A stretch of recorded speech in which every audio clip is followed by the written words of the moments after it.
तो जैसा कि आप सभी को पता है, हम सब यहाँ पे शिक्षक और सहायक शिक्षक की क्लास स्टार्ट करें नामदेव कोचिंग क्लासेस में।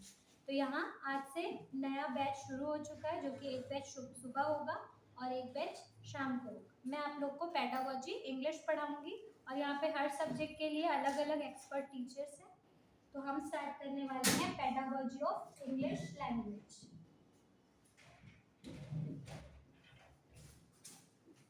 तो सबसे पहले हम समझ लेते हैं कि पेडागोजी क्या है। पेडागोजी शब्द से आप क्या समझते हो, हिंदी में क्या समझते हो? पेडागोजी मतलब हिंदी में क्या? शिक्षा शास्त्र। तो शिक्षा शास्त्र, इस शब्द से क्या समझ रहे हो? अगर हम इसका संधि विच्छेद करें तो क्या समझ रहे हो? शिक्षा का शास्त्र मतलब शिक्षकों का शास्त्र। क्या है ये? शिक्षकों का शास्त्र। बच्चे पढ़ते हैं क्या शिक्षा शास्त्र? पेडागोजी कौन पढ़ता है? टीचर्स, जो टीचर बनने वाले। तो मतलब ये आप लोगों का शास्त्र है। शास्त्र है मतलब क्या करोगे यहाँ पे, कैसे पढ़ाना है। क्या क्या सीखते हैं इसमें? हाउ टू टीच, पहली चीज तो ये सीखते हैं कैसे पढ़ाना है। कैसे पढ़ाने में आपकी सारी चीजें आ जाएंगी, मेथोडोलॉजी, क्या क्या मेथड्स अप्लाई होने चाहिए पढ़ाने में।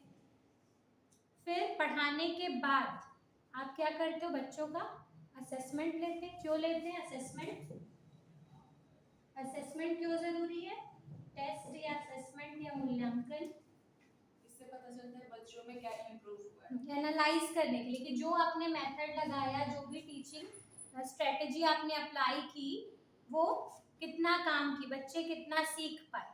इससे आपको पता चलता है कि बच्चे कहाँ तक प्रोग्रेस कर पाए, कहाँ पे वो वीक है, कहाँ पे स्ट्रांग है। क्योंकि आपको किस पे काम करना होता है, उनके वीक पॉइंट पे, जहाँ पे वो कमजोर है।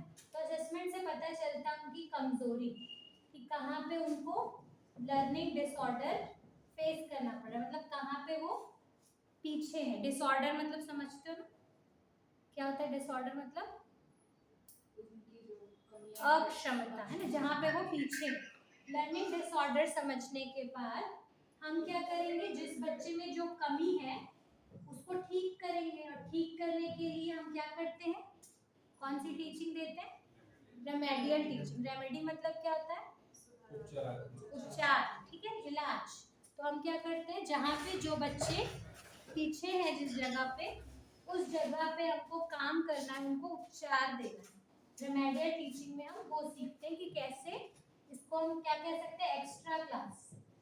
सीधे शब्दों में एक्स्ट्रा क्लास का मतलब क्या होता है, उन पिछड़े बच्चों को एक्स्ट्रा क्लास आप प्रोवाइड करते हो, एक्स्ट्रा गाइडेंस प्रोवाइड करते हो, जो किसी भी क्षेत्र में पीछे हैं। ठीक है, तो ये सारी चीजें हम किस में सीखेंगे? पेडागोजी में सीखते हैं। हर सब्जेक्ट की पेडागोजी होती है, इंग्लिश की, हिंदी की, मैथ्स में पढ़ोगे, साइंस में पढ़ोगे। क्यों होती है हर सब्जेक्ट की अलग अलग पेडागोजी? आप जो इंग्लिश में तरीका या मेथड अप्लाई करते हो, क्या उसको मैथ्स में कर सकते हो या साइंस में कर सकते हो? क्योंकि हर सब्जेक्ट की methodology, teaching strategies, teaching materials अलग अलग होते हैं। तो हर सब्जेक्ट में इसलिए हम क्या पढ़ते हैं, अलग अलग सब्जेक्ट की पेडागोजी। और एक अलग से आपका पेडागोजी होता है जिसको आप बाल विकास कहते हैं। तो उसमें आप सारी चीजें पढ़ोगे कि बच्चों को कैसे आप उनके जो भी, कैसे उनको इम्प्रूव कर सकते हैं। तो हम क्या पढ़ने वाले हैं, सिर्फ भाषा का। कौन सी भाषा? इंग्लिश। इंग्लिश लैंग्वेज की पेडागोजी हम सीखने वाले हैं कि कैसे हम इंग्लिश लैंग्वेज बच्चों को सिखा सकते हैं। लैंग्वेज क्या है?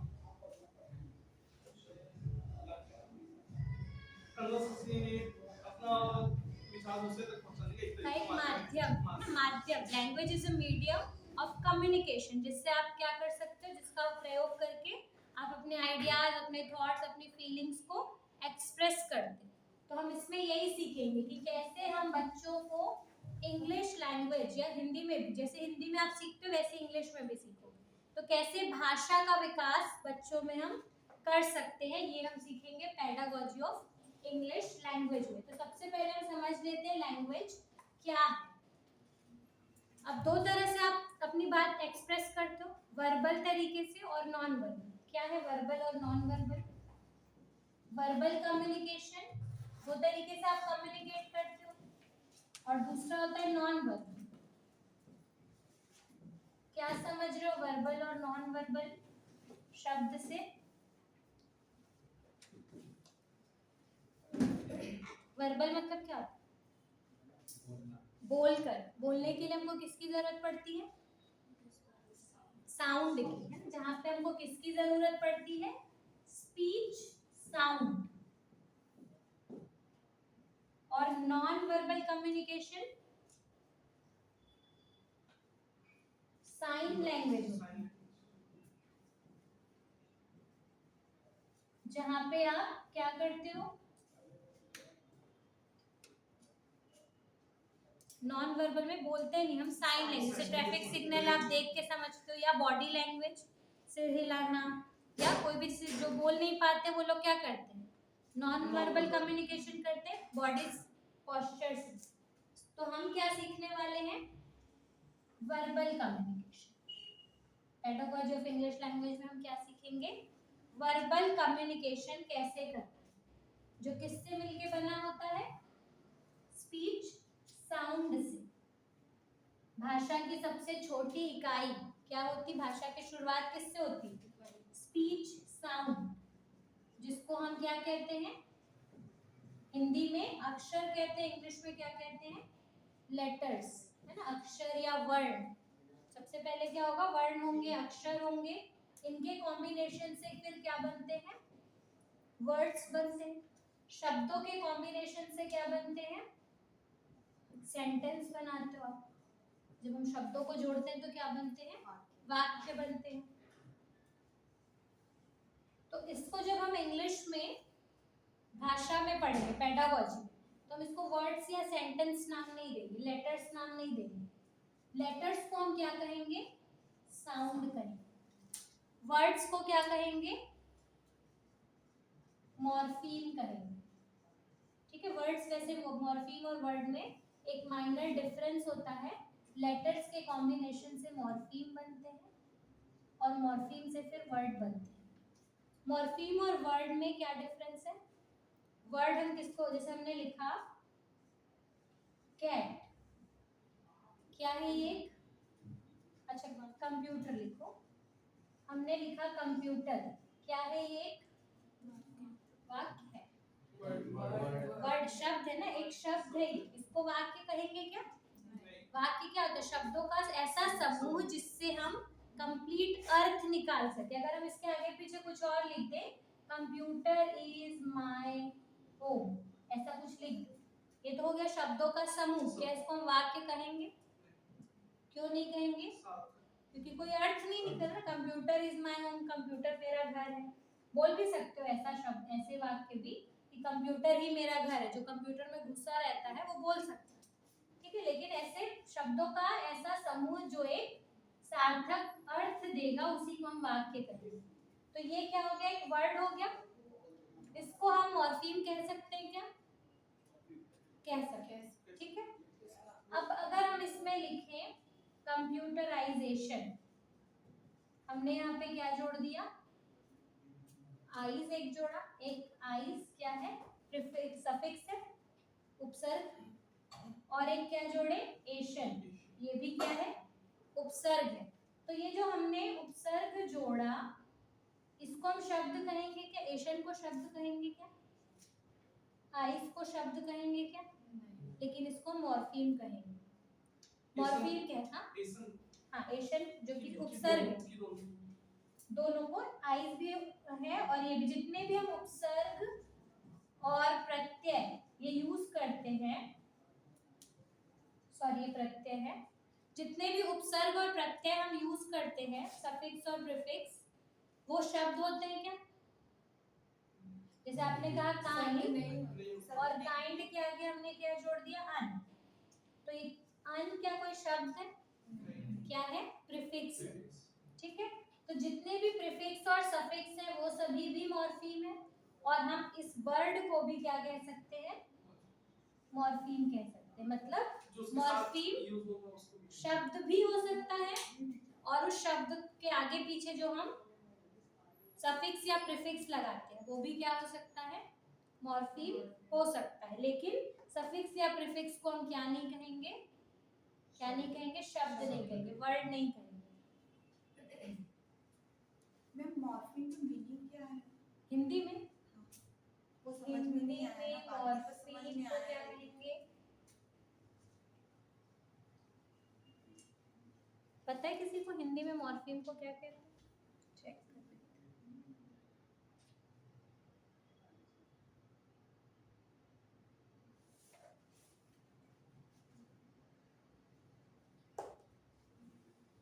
शब्द का एक रूपिम, हाँ रूपिम कहते हैं। रूपिम भी आपको समझ में नहीं आएगा, हिंदी में मॉर्फीम को रूपिम कहते हैं, जिसका मतलब होता है शब्द का एक भाग। क्या होता है ये, हम इसको शब्दांश भी कह सकते हैं। शब्द का एक भाग है मतलब शब्द का क्या है, अंश। शब्द भी हो सकता है, शब्द का एक अंश भी हो सकता है, मतलब एक पूरे शब्द को हम मॉर्फीम कह सकते हैं। फ्री मॉर्फीम जो होते हैं वो वर्ड होते हैं, जैसे हम कहेंगे काइंड, ये क्या है, फ्री है। फ्री क्यों है, क्योंकि अपने आप में एक पूर्ण अर्थ रखा हुआ है। काइंड की मीनिंग है प्रॉपर। अन को अकेले हम कहेंगे क्या, कोई मीनिंग है इसकी, जब तक ये किसी शब्द से ना जुड़े, मतलब ये बाउंड है। तो जितने भी बाउंड मॉर्फीम होते हैं उनको हम शब्द नहीं कह सकते, लेकिन जो फ्री मॉर्फीम है उनको क्या कह सकते हैं, शब्द कह सकते हैं, क्योंकि वो अपने आप में कंप्लीट है। तो साउंड होता है, साउंड से क्या बनते हैं, मॉर्फीम। मॉर्फीम से क्या बनते हैं, वर्ड बनते हैं। मॉर्फीम से क्या बनते हैं, वर्ड बनते हैं, और वर्ड के कॉम्बिनेशन से बनते हैं सेंटेंस। तो जब हम सेंटेंस बनाते हैं तो इसमें किन किन चीजों की जरूरत पड़ेगी, हम शब्दों के किसी भी समूह को तो सेंटेंस नहीं कहते। तो फिर इस सेंटेंस तक पहुंचने के लिए हमको क्या फॉलो करना पड़ता है, सिंटैक्स फॉलो करना पड़ता है, जिसको हम कहते हैं स्ट्रक्चर। एक हर भाषा का एक प्रॉपर स्ट्रक्चर होता है, शब्दों को जमाने का एक क्रम होता है। जैसे आप कहोगे हिंदी में, मैं क्रिकेट खेल रहा हूँ, तो हम क्या देख रहे हैं, हिंदी में शब्दों को जमाने का क्रम क्या है, सबसे पहले कर्ता है, फिर क्या खेल रहे हैं, क्रिकेट, तो इसको क्या का उत्तर जो ये क्या है, कर्म है। खेलना क्या है, क्रिया, तो ये हो गया क्रिया। खेल रहा क्या हो गया, क्रिया, और रहा हूं क्या है, आपकी सहायक क्रिया। इंग्लिश में इसका क्रम क्या होगा, आई एम प्लेइंग क्रिकेट, ये इंग्लिश में क्रम है। सबसे पहले सब्जेक्ट है कर्ता, जो यहाँ पे लास्ट में हेल्पिंग वर्ब, वो यहाँ पे इंग्लिश में सब्जेक्ट के बाद होता है, फिर मेन वर्ब होता है, और फिर क्या होता है लास्ट में ऑब्जेक्ट होता है। तो ये हिंदी भाषा की के का स्ट्रक्चर है, और ये क्या है, इंग्लिश का स्ट्रक्चर है। तो हर भाषा का अपना एक सिंटैक्स होता है। सिंटैक्स मतलब क्या होता है, स्ट्रक्चर। तो मैम इससे क्वेश्चन लिंक किस टाइप से, वही अभी देखेंगे। ये सब तो बेसिकली शब्दों को भी पूछ लेता है कि सिंटैक्स क्या है, ठीक है, मीनिंग, फिर इसकी सबकी क्या होती है, मीनिंग होती है। जो साउंड या वर्ड, वर्ड की क्या होती है, मीनिंग होती है। मीनिंग को हम क्या कहते हैं इसमें, पेडागोजी में या इंग्लिश लैंग्वेज में मीनिंग को क्या कहते हैं, बताओ आप, अर्थ। और इंग्लिश में, हिंदी में नहीं, पेडागोजी में पढ़े थे ना मीनिंग, जिसमें मीनिंग की स्टडी करते हैं, क्या कहेंगे उसको, सिमेंटिक। ठीक है, तो ये सारे जो शब्द यूज हो रहे हैं ना, ये सब पूछता है। तो अब सबको हम एक एक करके डिटेल में देखते हैं। सबसे पहले हम समझेंगे साउंड क्या है, ये हो गया। अच्छा उसके बारे में सिमेंटिक कहेंगे उसको। हाँ, मीनिंग, ठीक है। सिमेंटिक का मतलब क्या होता है, मीनिंग। अब मीनिंग एक शब्द की भी होती है और एक वाक्य की भी होती है। तो एक एक करके सबको समझते। सबसे पहले समझेंगे साउंड क्या है। साउंड से क्वेश्चन आता है,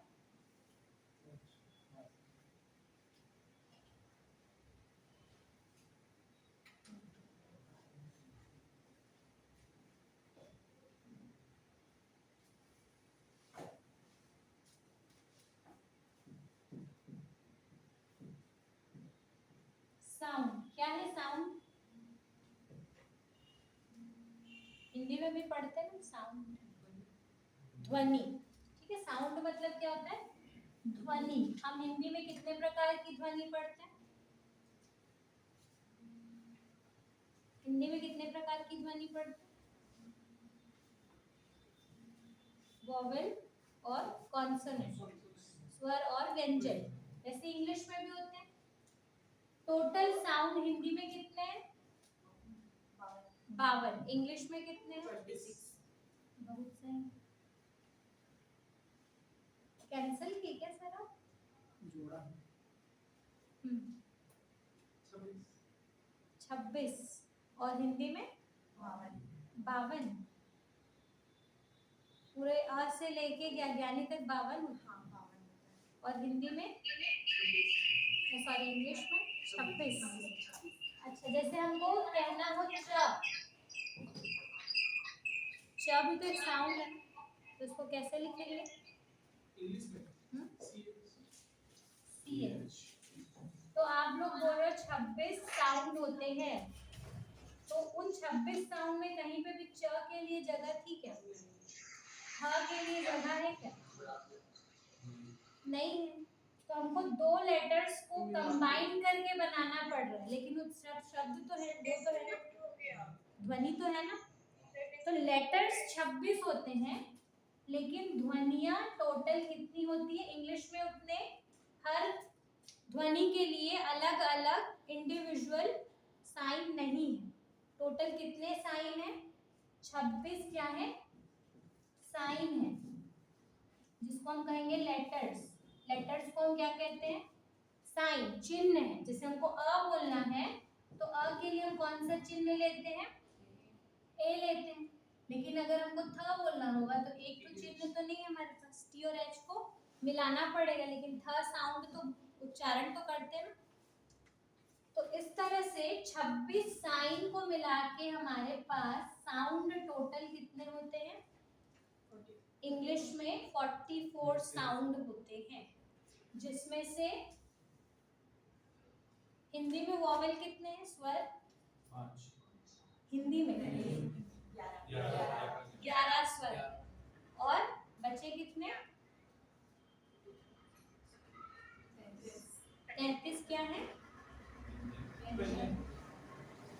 33 और 11 कितने हुए? 44। इंग्लिश में भाई, सॉरी हिंदी में, हिंदी में आप लोग 52 बोल रहे हो ना, तो इसमें स्वर और व्यंजन की संख्या कितनी है? मैडम 11 स्वर हैं और 43 जो है। ठीक है, सो 41। 1। इसमें भी डिवीजन यस याद है किसी को? 33 व्यंजन है, फिर उसके बाद संयुक्त व्यंजन 33 प्योर है ना, प्योर। और उसके बाद बचे कितने? बाकी मिश्रित व्यंजन। हाँ, जो भी बचे वो मिश्रित है। तो वैसे इंग्लिश में भी होता है, जैसे हिंदी में है वैसे इंग्लिश में भी होता है। टोटल जो स्वर है, व्यंजन कितने होते हैं इसमें? 24। और स्वर कितने होते हैं? 20। ठीक है, 20 क्या होते हैं? वॉवेल साउंड होते हैं, और 24 कॉन्सोनेंट साउंड होते हैं।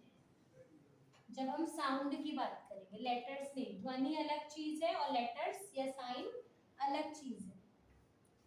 तो जैसे हिंदी में आप 11 स्वर जो आप पढ़ते हो, वो सारे हिंदी में, इंग्लिश में है। सिर्फ एक चीज नहीं है, मतलब 10 इसमें है। क्या नहीं है इंग्लिश में? री। ठीक है, हिंदी में हम री को भी वोवेल में काउंट करते हैं, इसमें री नहीं है, बाकी सब है। आ ई उ ए ओ ओ। कितने हो गए? ये तो 10 हुए, जबकि हमारे पास कितने हैं? 20 हैं। तो इसमें भी डिवीजन है।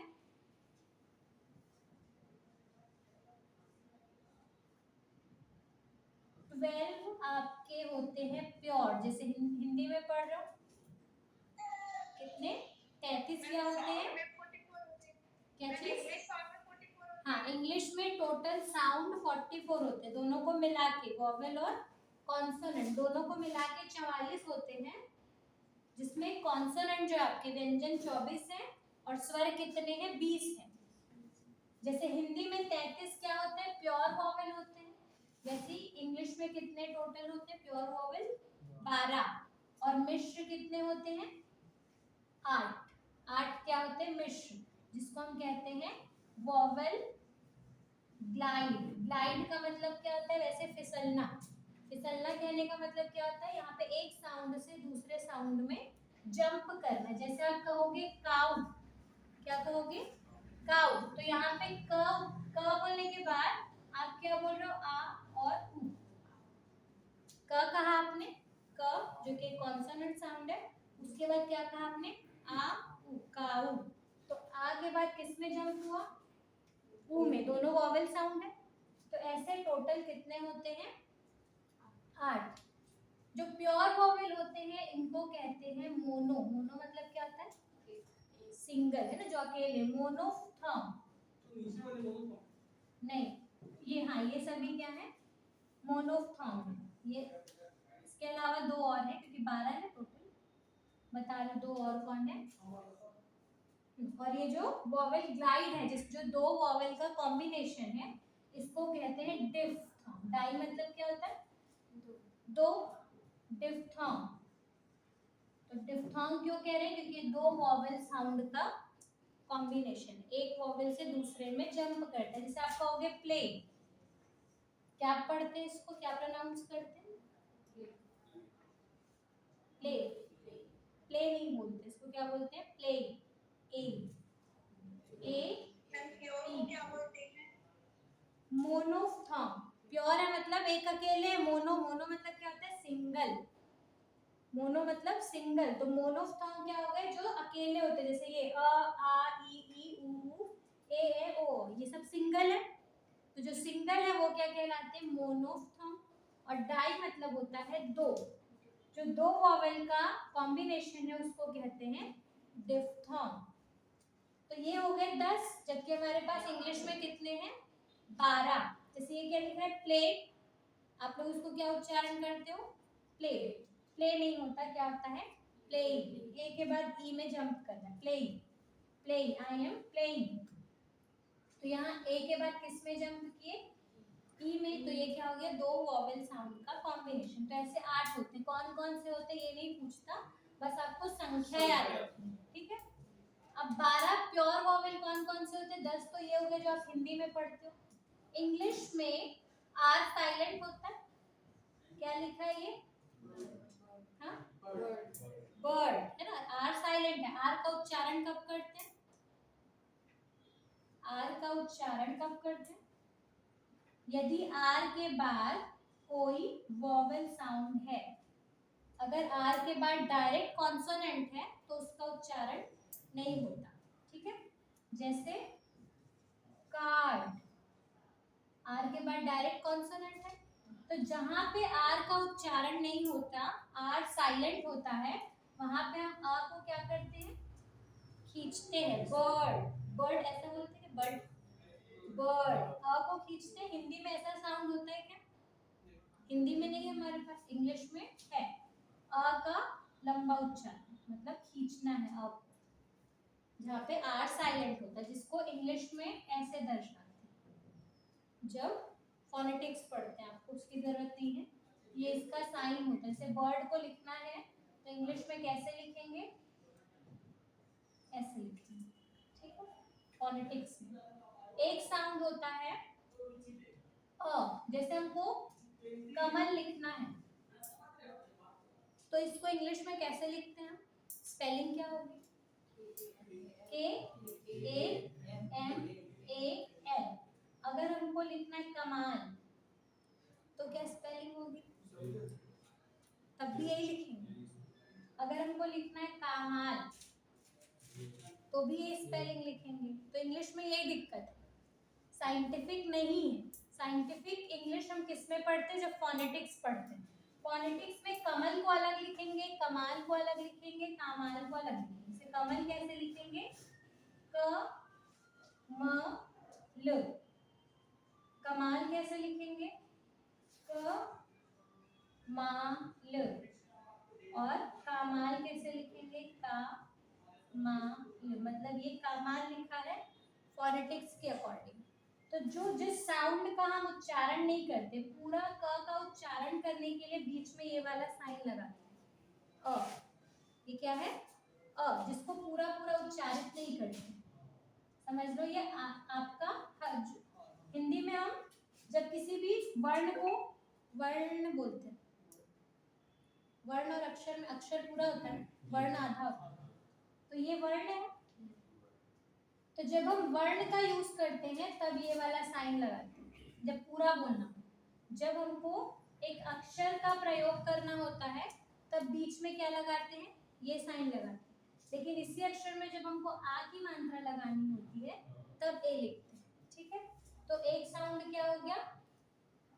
वर्ण को पूरा पूरा उच्चारित करने के लिए, अक्षर बनाने के लिए हम क्या लगाते हैं?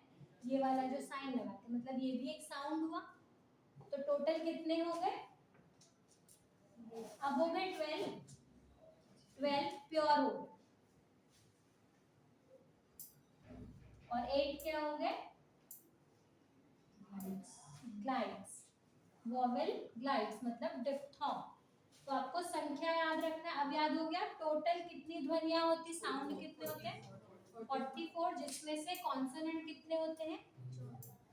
24। इसके अंदर भी वही जो आप हिंदी में पढ़ते हो, नेसल मतलब वो तालव्य और वो सब चीजें जैसे हिंदी में पढ़ते हो वैसे इंग्लिश में भी। और 20 क्या है? वोवेल साउंड है, जिसमें से 12 आपके प्योर है, ये सारे जो हिंदी में आप 10 पढ़ते हो वो कॉमन, और ये 2 एक्स्ट्रा। और 8 क्या होते हैं आपके? वोवेल ग्लाइड होते हैं। अब कौन से 2 वोवेल ऐसे हैं या कितने वोवेल साउंड है जिनको हम कहेंगे सेमी वोवेल? वो जो दो नीचे दिए हैं वो आम और वो हलन वाले हैं। ये समझ लो अ को खींचना लंबा। हाँ, जैसे बर्ड, कार्ड, ठीक है, कार्ड, आवर, जहाँ पे आ को खींचना होता है और दूसरा उसके नीचे लेट वाला। हाँ, और ये वाला समझ लो पूरा अ है, जहाँ पे पूरे अ को उच्चारित करना। जैसे क को हम वर्ण के रूप में लिखते हैं ना क, लेकिन जब क का हमको पूरा पूरा उच्चारण करना होता है तो ऐसे लिखते हैं। तो समझ लीजिए ये वाला जो साउंड है ये पूरे उच्चारण के लिए जिसका सिंबल होता है ये। हिंदी में जैसे एज जैसे ऐसे बनाते हैं मैम, इसको लंबा खींचना रहता है तो क्या बनाते हैं? एज जैसे ऐसे करते हैं। अच्छा, तो ये हाँ लंबा दिखाता है। ये दीर्घ में आ जाएगा। दीर्घ है ना, और इसका साइन क्या है? ये मतलब वही हो जाता है ना, तो लंबा दीर्घ वाला। ये तो हम उसमें पढ़ते हैं जब जो बड़ी की बड़ा बड़ा हाँ गुरु गुरु और लघु में पढ़ते हैं, जैसे जिसका उच्चारण लंबा खींचना होता है। जैसे ये हो गया आ, ई, उ, ए, और ये सब क्या होता है? क्या ये गुरु है ना? हाँ, और ये सब लघु है आ, ई, उ, है ना? सेमी वोवेल कितने होते हैं हिंदी में? कितने होते हैं सेमी वोवेल? अर्ध स्वर। कितने अर्ध स्वर होते हैं हिंदी में? अर्ध स्वर का मतलब क्या है? आधे स्वर। मतलब वो स्वर का भी काम करता है कभी कभी, और कभी कभी वोवेल का, दोनों का काम करता है। कौन कौन ऐसे 2 है? अम और रहा। अम और रहा वोवेल का काम कब करता है? कॉन्सोनेंट का काम कब करता है? चलो मैं बता देती हूँ, य और व। ठीक है, इंग्लिश में क्या होते हैं? वाई और डब्ल्यू। ये दोनों क्या होते हैं?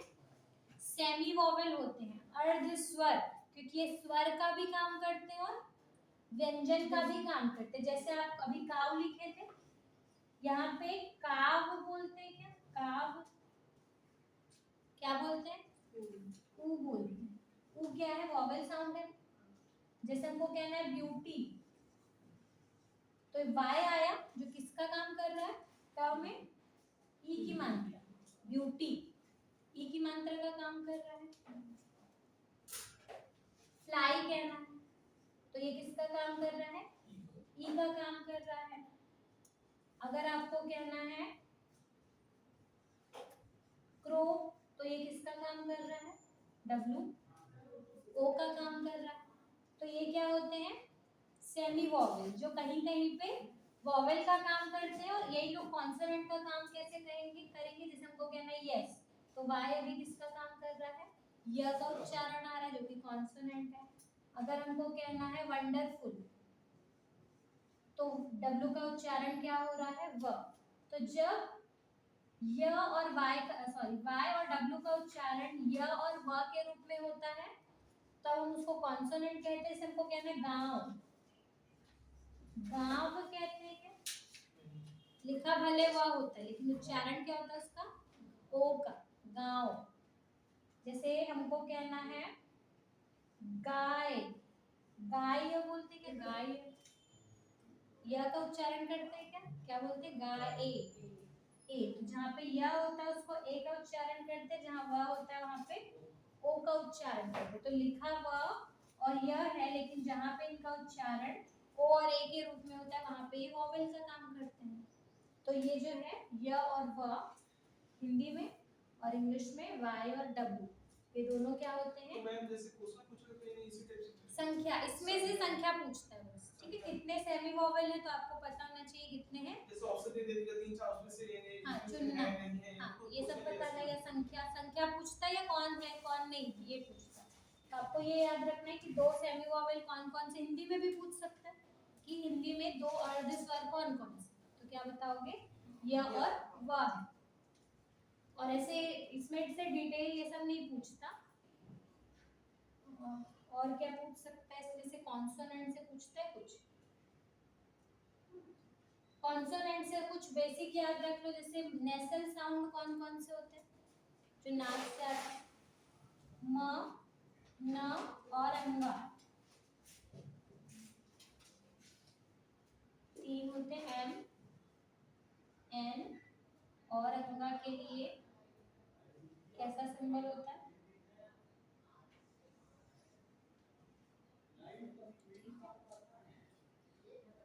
तो बस आपको वॉवेल को ही ज्यादा ध्यान देना, कॉन्सोनेंट से ज्यादा क्वेश्चन नहीं आते।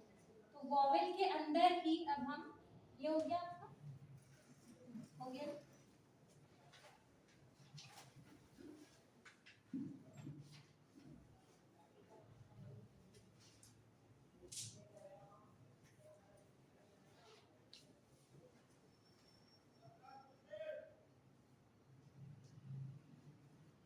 तो जो ध्वनि हम देखे, इसको नाम क्या देता है?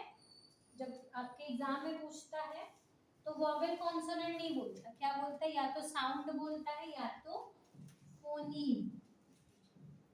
तो अभी जितने भी हम देखे वो क्या थे? सब फोनीम थे। तो कुछ कॉन्सेप्ट देखते हैं। फोनीम, जो हम साउंड देख रहे हैं, साउंड को हम फोनीम कहते हैं। जो हमने स्पीच साउंड देखा वो क्या है? फोनीम। तो जैसे एग्जाम में पूछेगा the smallest unit of language, तब हम क्या बताएंगे? भाषा की सबसे छोटी इकाई। ठीक है, कुछ डेफिनेशन लिखते हैं।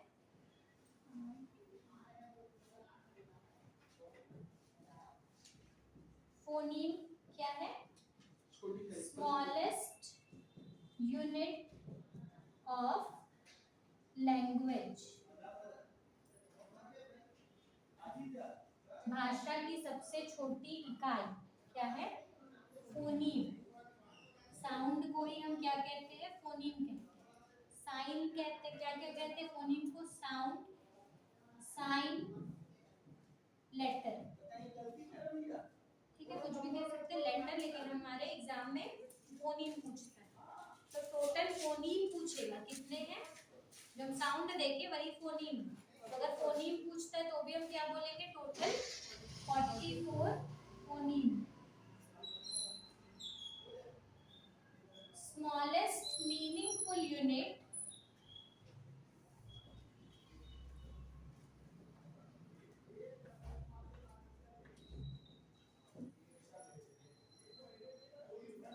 भाषा की सबसे छोटी, कैसी? यहाँ पे क्या जोड़ दिया? मीनिंग जोड़ दिया। साउंड की जब हम बात करते हैं फोनीम की, तो उसमें मीनिंग नहीं है। जैसे हमने लिखा CAT, क, ए और ट, ये मिलके क्या बना? कैट बना। तो यहाँ पे कितने फोनीम है टोटल? 3 फोनीम है, क, अ और ट। क, ए और ट। इसके लिए फोनेटिक्स में ये वाला साइन। अगर इसको इंग्लिश में लिखते तो कैसे लिखते? क के लिए के ही यूज करते, कैट, ऐसे लिखते इंग्लिश फोनेटिक्स। तो यहाँ पे 3 क्या हो गए? फोनीम हो गए, साउंड हो गए। अब इससे बना एक शब्द, क्या बना? कैट बना। कैट एक शब्द बन गया जो अर्थपूर्ण है। सी का कोई अर्थ था क्या? ए का कोई अर्थ था क्या? टी का कोई अर्थ था क्या? नहीं था। तो 3 जो स्मॉलेस्ट यूनिट थे ये आपस में जुड़े तो एक मीनिंगफुल यूनिट बनी। मीनिंगफुल कैट का अर्थ होता है, इसको हम कहेंगे मॉर्फीम। मॉर्फीम क्या है? भाषा की सबसे छोटी इकाई तो है, लेकिन कैसी है? मीनिंगफुल। अगर इसमें मीनिंग नहीं जोड़ता, सिर्फ क्या लिखता? स्मॉलेस्ट यूनिट ऑफ लैंग्वेज, तब हम फोनीम कहेंगे। और स्मॉलेस्ट मीनिंगफुल यूनिट कहेगा तो क्या कहेंगे? मॉर्फीम कहेंगे।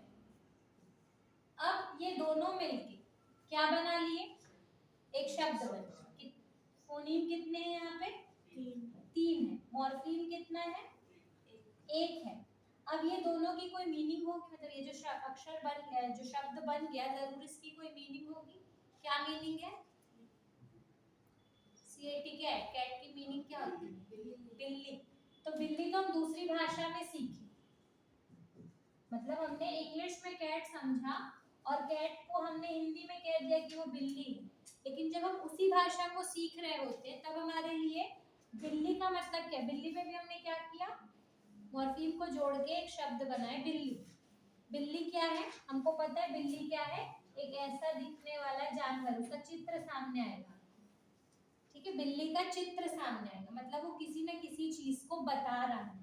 जब आप कहते हो कैट, तो कैट का चित्र आपके दिमाग में आता है। तो कैट का संबंध किससे है? उस जानवर से है जिसके बारे में आप बात कर रहे हैं। तो जरूर इसकी कोई ना कोई मीनिंग है। अगर हम इसको ऐसे लिख देते, ऐसे, तो कुछ अर्थ आपके दिमाग में आ रहा? कोई चित्र? कोई चित्र नहीं आ रहा, मतलब ये मीनिंगफुल नहीं है। तो ऐसी इकाई जो मीनिंगफुल है, और इसमें मीनिंग का भी संबंध आ गया, ये दोनों मिलके क्या बनाएंगे? कुछ अर्थ बनाएंगे, तब हम कहेंगे शब्द। तो उस मीनिंग को हम क्या कहते हैं? सिमेंटिक। सिमेंटिक का मतलब क्या होता है? Study of meaning. जहां पे आप क्या करते हो? शब्द के, हर शब्द का अर्थ से संबंधित, मतलब ये किससे संबंधित होता है? मीनिंग। मीनिंग में, सिमेंटिक में हर चीज आ जाती है आपका। सिनोनिम, एंटोनिम, वोकैबुलरी से रिलेटेड जो भी चीज आप पढ़ते हो, किसमें पढ़ते हो? सिमेंटिक में। इसमें सब चीज आएगा, एंटोनिम, सिनोनिम, होमोनिम, सब। फिर क्या बनाते हैं? इनके कॉम्बिनेशन से अब आप शब्दों को जोड़ोगे।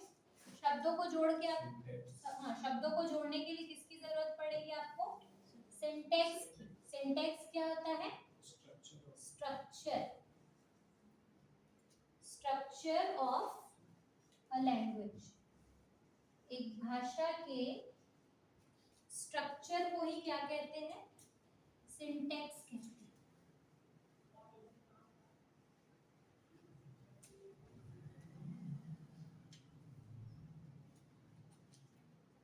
अब ये दोनों, ये तीनों मिलके क्या क्या? जैसे आपने लिखा कैट, कैट में क्या क्या चीजें आ गई आपकी? फोनीम आ गई 3, मॉर्फीम आ गया 1, और इसकी कोई मीनिंग बनी, वो जो जानवर है ना। अब ये तीनों मिलके ऐसा हर वो शब्द जिसमें कोई ना कोई मीनिंग हो, उसको हम क्या कहते हैं? कैसे वर्ड कहते हैं? लेक्सिकल। कैसे वर्ड कहते हैं? लेक्सिकल। तो जब भी आप लेक्सिकल शब्द सुनोगे, उसमें तीनों चीजें एक साथ आ जाएंगी। फोनीम होगा, फोनीम के कॉम्बिनेशन से एक शब्द बनेगा, उस शब्द की कोई ना कोई मीनिंग होगी तभी हम उसको लेक्सिकल कहेंगे। लेक्सिकोग्राफी क्या होती है? लेक्सिकोग्राफी शब्द सुने, लेक्सिकोग्राफी क्या होती है? Creation of dictionary. जहाँ जो डिक्शनरी हम क्रिएट करते हैं उसको हम कहते हैं लेक्सिकोग्राफी, और जो डिक्शनरी बनाता है उसको क्या कहते हैं? लेक्सिकोग्राफर। तो लेक्सिकोग्राफी में हम क्या करते हैं? हर उस शब्द को कलेक्ट करते हैं जिसमें कोई ना कोई अर्थ हो। बिना अर्थ के शब्द को हम लेक्सिकल वर्ड नहीं कहेंगे। जैसे हम जितने भी सफिक्स प्रीफिक्स लगा रहे थे, अन, दिस, इन सब की कोई मीनिंग होती है अलग से? कोई अलग से मीनिंग नहीं होती, इसलिए इनको लेक्सिकल नहीं कहेंगे। डिक्शनरी में ये सब होते हैं क्या? नहीं होते। तो जिनकी मीनिंग होगी वो लेक्सिकल वर्ड कहलाएंगे। ठीक है, क्या कहलाएंगे? Lexical word having a word having meaning, या मीनिंगफुल वर्ड भी लिख सकते हो साधारण भाषा में। मीनिंगफुल शब्दों को ही हम क्या कहेंगे? लेक्सिकल वर्ड कहेंगे।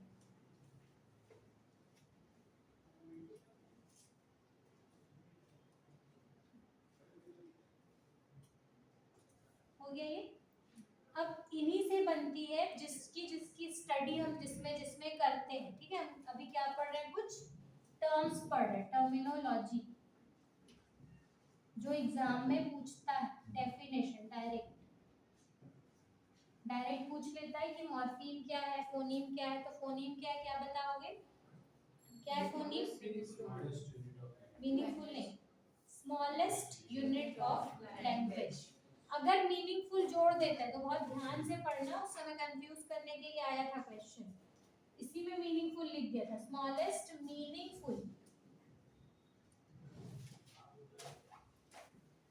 यूनिट ऑफ लैंग्वेज नहीं लिखेगा, फिर क्या लिखेगा? अगर मीनिंगफुल लिख दिया और साउंड आ गया, जहां जहां साउंड आएगा समझ जाना किसकी बात हो रही है? फोनीम। फोन एक रूट वर्ड है। फोन का मतलब होता है साउंड। फोन एक रूट वर्ड है। रूट वर्ड समझते हो?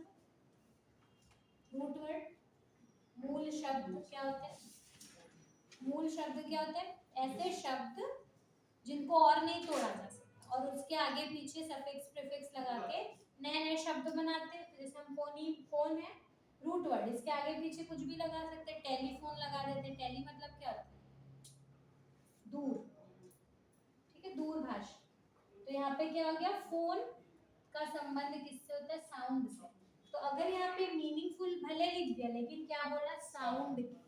साउंड की सबसे छोटी मीनिंगफुल इकाई अगर बोलता है तो फोनीम, और अगर सिर्फ ये पूछता है लैंग्वेज की सबसे छोटी अर्थपूर्ण इकाई, तो हम क्या बताएंगे?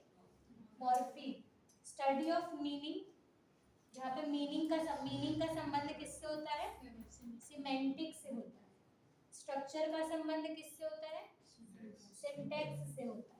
और जहाँ पे हम ऐसे शब्दों की बात करते हैं जिसका कोई अर्थ हो, जिसमें ये तीनों चीजें शामिल हो जाए, उसको हम क्या कहते हैं? लेक्सिकल वर्ड कहते हैं। स्मॉलेस्ट मीनिंगफुल यूनिट ऑफ अगर साउंड होती है तो उसका आंसर क्या है? ये फोनीम। ठीक है, अगर साउंड लिखा है, क्योंकि साउंड सबसे छोटी इकाई है ना। आपने कहा कैट, तो कैट में सबसे पहले तो का आ रहा है साउंड, तो इस कैट में सबसे छोटी क्या होगी इकाई? सी। तो उसमें भले वो मीनिंगफुल लिख दिया, लेकिन जहाँ पे साउंड का संबंध होगा वहां पे हम क्या करेंगे? फोनीम करेंगे। अब इन सब की जहाँ जहाँ पे जो स्टडी है, जैसे जहाँ पे हम साउंड की स्टडी करते हैं, हो गया ये? साउंड की स्टडी किसमें करते हैं? फोनीम से बनता है फोनोलॉजी। क्या बनता है? फोनोलॉजी। फोनोलॉजी में किसकी स्टडी करते हैं? नाम से ही समझ में आ रहा है, फोन मतलब साउंड। फोनोलॉजी क्या है? लॉजी भी एक रूट वर्ड है।